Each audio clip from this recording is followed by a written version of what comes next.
One of my last videos about these two speakers was pretty popular. I encourage you to go back and see it. Hands down, the winner was the Bose S1 Pro Plus on the left. The speaker on the right, if you didn't watch the other video, is the Alto Busker. So the Bose is considerably more money. So the old adage, you get what you pay for, in this case, definitely applies. The Bose is a more professional speaker. If I was playing in front of a paying audience, I'm an instrumentalist, I'm definitely going to go with the Bose. But today, this video is about a different application. So let's get into it.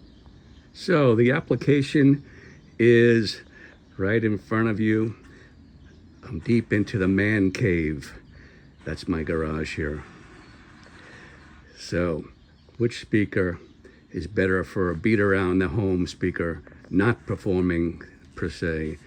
Backyard speaker for barbecues, going to the park, throw it in the car, go to the beach.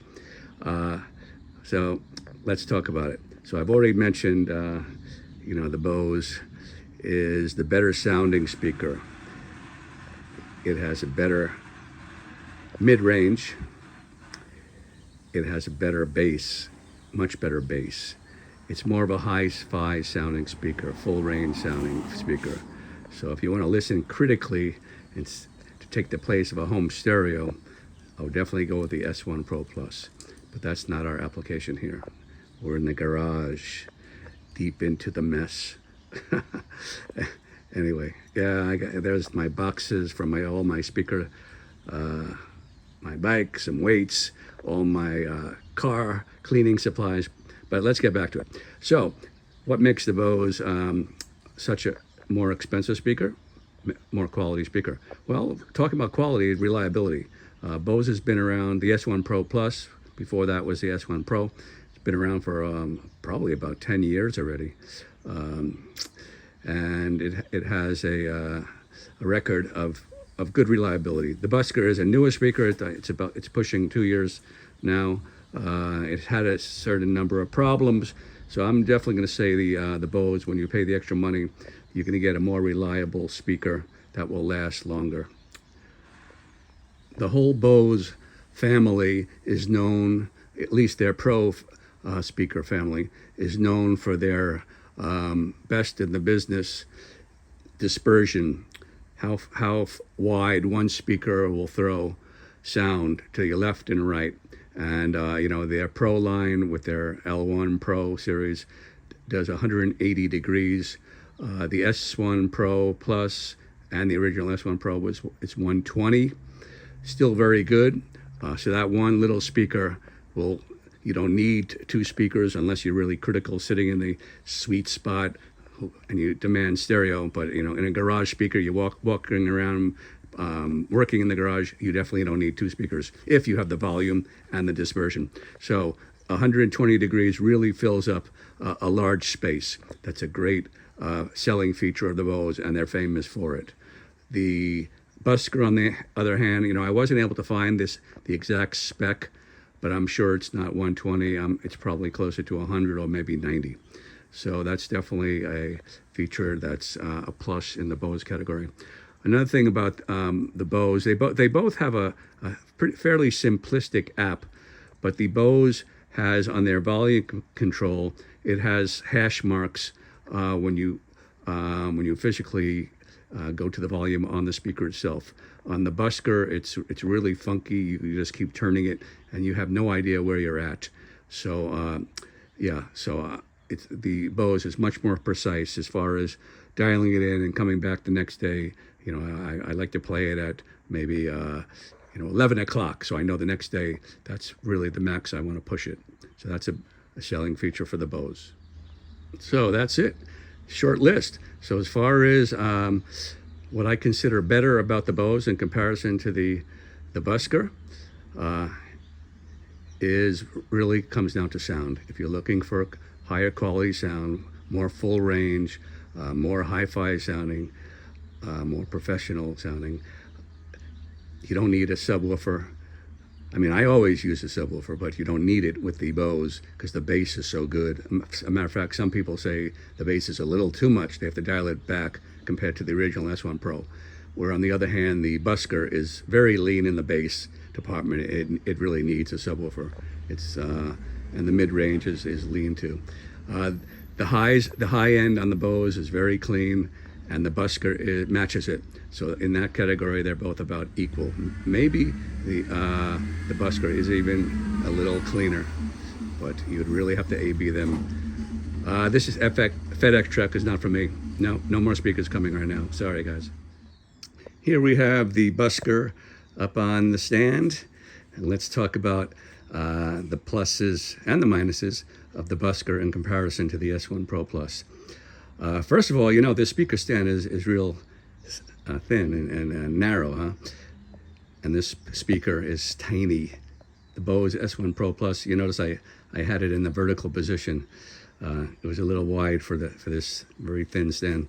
But the Busker fits perfectly. The Busker is slightly smaller speaker, just by an inch or so, the width-wise, and it is lighter. Not by much, but it's the lightest portable PA I know of, and that is 12 pounds. So I guess the Bose S1 Pro Plus is 13. It's very hard to tell, but you know, after a long night or a barbecue and you're carrying everything else in your other hand, it could be noticeable. Anyway, super tiny, great feature that I'm finding. You know, when I just want to pick up and go speaker and they're both next to each other, I'm picking up the Alto just because I say, yeah, this one's lighter and smaller. Let's go. So that's a feature. Okay, another big plus on the Alto is it has a better battery. Bose's S1 Pro has had battery issues from the start, and I was a little disappointed. I mentioned in the last video that this new S1 Pro Plus, after 1 month of not using it, you come back to it, it's going to be drained, and that's disappointing. It's happened to me a couple of times, and I've read others mention the same, so I don't think it's an issue with just my unit. On the other hand, the Alto, the battery lasted to me over a month and a half, and it was still at 100%. The Alto also has a nice battery meter on the back. Let me show that to you. So this is what I'm talking about. The battery meter here, it's very visible with a couple of bars, 25%, 50, 75, and now I'm topped off and I'm up at 100. It's very visible, and I really like that compared to the Bose. Now the Bose on their app does have a digital readout. It'll tell you you're at 75% or 65, whatever, which is nice. But I like to physically look at the speaker and see exactly how I'm doing. So I would give this feature to the Alto. Another feature, since we're looking on the back, is the Bose does not have a master volume control like the Alto here. It's been a complaint since the beginning. Actually, it's a complaint of the whole Bose Pro line. Even my Pro 32 doesn't have a master volume control. And the rationale that many people have come to the conclusion is they want you to buy their T1 mixer, which is $700, and then you'll get a master volume control. So here, this very inexpensive speaker has it. Bose does not. Another thing that's missing from Bose that this speaker has on their app is mid control. The Bose only has highs and lows control. I like to dial in mids, and this little Alto has it. Bose does not. Talking about visibility, another disappointing feature of the new Bose is they do not have a status light on the front. You see the blue light there on the Alto? Well, the Bose, they have nothing. The only way to tell on the Bose if you're on or not is to go to the side of the speaker, and you'll see, the digital readout lit up. The funny thing is, not so funny actually, is the S1 Pro had a green light in the front, and they did away with it. So maybe they're trying to save the 50-cent light filament. I don't know, but I think I like it, especially as a performing musician. Right before I say go, I want to make sure my speaker's on. Who knows? So it's just reassuring to have the status light. Some people don't like it. Some people will take a piece of tape and tape it up. Some apps have the ability to turn it off and on. But to me, this is a plus in the Alto column. Something surprised me when I bought the Alto. I hadn't read the specs really in depth. I just bought it because it was a good deal and it was something new I wanted to try.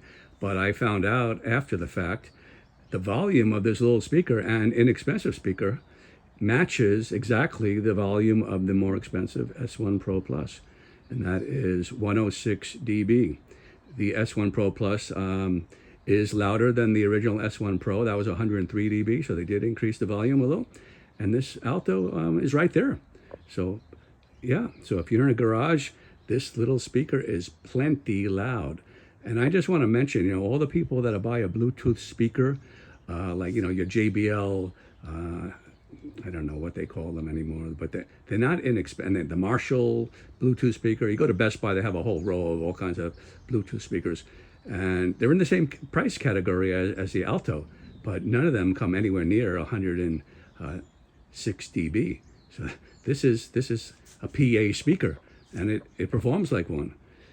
Okay, it might not sound as professional, full range as the S1 Pro, but it is as loud. So that is really surprising, and it's you're getting a lot of performance for your money. Sorry, I'm too lazy to turn the speaker, but on the Alto, they have a switch here on the battery called Eco Mode, and the specs, or they advertise it can play for 24 hours. So that's kind of crazy. I don't play that long. My barbecues don't last that long. But yeah, another plus for the Alto as far as battery performance. Another surprising plus for the Alto is the fact both speakers play in the tilt back position. So here is the S1 Pro in the tilt back position. And as you see, on the hard floor, the cement floor of the garage, no problem. But if you bring it in the home on a carpeted surface, it won't stay in this position. It was very strange because I know my previous S1 Pro does work in the tilt back on the carpet, but I'm just assuming, or I'm just figuring it out, guessing that because the weight distribution is slightly less, like I said, it's 1 pound less, that things changed, and now the new S1 Pro Plus doesn't work in the tilt back position. Going back to the Alto on carpet, I'm not going to bring it inside and demonstrate it, but actually it was on my first video that you should go back and look, much more detailed video. No problem. It works in the tilt back position on a hard floor like this and on carpet. Another plus for the Alto. A strength that both speakers have is the fact when you turn them on, the speaker immediately boots up Bluetooth and your music is ready to go. I can't say that about my actual favorite portable speaker, the eVerse 8. When you boot that speaker up, you have to go to your settings, you have to go to Bluetooth, you have to select that speaker. It's kind of a little bit of a process. Both of these speakers, Bose and Alto, turn on the speaker and your music is right there ready to go with your tablet or phone. By the way, here is my RCF TT box. That's a little heads up. That's going to be one of my future videos. Stay tuned for that one. Before I forget, let's get the Bose back up on the stand here. Oh, by the way, you see the logo? I know that's bothering some of you. That could be turned. The Busker also has that ability. In the last video I made, one of the viewers made the comment when he heard what I'm about to say. He said it was a deal breaker for the Busker, and he said he was willing to spend the extra money. And the feature I'm talking about is the Bose has a user replaceable battery. It's not super quick. You need a screwdriver. Some of my other speakers just a flip. You flip a thumb wheel and you can pop out the battery, pop in a new one real quick. Bose is a little slower, but they sell an extra battery. I know I have one, and you can replace it easily. The Busker, they don't even sell a battery. I did open it up. It's much more complicated to change the battery. I don't know where I think you can probably buy the battery on Amazon. I'm not sure, but Busker Alto does not advertise it as user replaceable. it's Velcroed in there, and it must be much more time consuming to get the battery out. So when that viewer heard that the Alto doesn't have a user replaceable battery, he said, no way, I'm going for the Bose. So that's a feature that you need to be aware of. There's the battery indicator on the Bose. Again, it's a little bar graph, but it doesn't have, it's not labeled 25%, 50, and it's much smaller. It's not as visible as the Alto, but it is better than nothing. Okay, let's sum it up. Pick a winner. Which is the man cave or garage, barbecue, beach, park, best speaker for those type of applications. Oh, thanks for reminding me. I forgot maybe the most important factor for many people, price. Well, I told you from the beginning, the Bose is a more expensive speaker. You know, you pay for that name brand, you pay for that Mercedes or BMW logo, right? Well, you got to pay for that Bose logo. And a lot of DJs claim, you know, when customers see Bose, they're impressed, and it makes them more money. Well, I'm not a DJ. Anyway, so the Bose S1 Pro Plus is $700 as we speak. The Alto, cut that in half, which is considerable, $350. So you can buy two Altos for the price of one S1 Pro Plus. That would make up for that dispersion deficit of the Alto. You put two Altos on some speaker stands about 15 feet apart, and you'll fill up the same space, or more actually. You'll have more volume with two Altos. You would have 109 dB compared to 106. So yeah, and fitting two Altos in a small carry bag is very easy. By the way, I didn't mention the Thump Go. You see the box there. I love the speaker, but that's an 18-pound speaker, and it's much larger. So that's definitely not the same application that I would think of a pick-up and go speaker. It's just too heavy. But it's a great speaker, and I think it's $450 right now, a little more than the Alto. So, which is in this application? Which is the better speaker? I'm picking Alto. For just a pick up and go, a throw around speaker, car, you know, you're not looking for the most critical hi-fi sound. The Alto's a little lighter, a little smaller.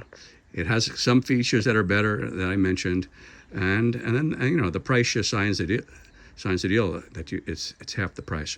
So there you have it, ladies and gentlemen. I crown the Alto Busker my personal favorite man cave or garage speaker as we speak. I'm pretty impressed with this speaker. It's not new. It's been out for, like I said, about 2 years already. And all they need now, Alto, I hope you're listening, is a portable battery-powered subwoofer to match it with it in the $400 range. I'm asking for a lot. Subwoofers are not easy to run, and their battery makes them even heavier if you have battery-powered subs. Okay, that would be on my wish list. Hope you enjoyed this video. This is Bill. Later.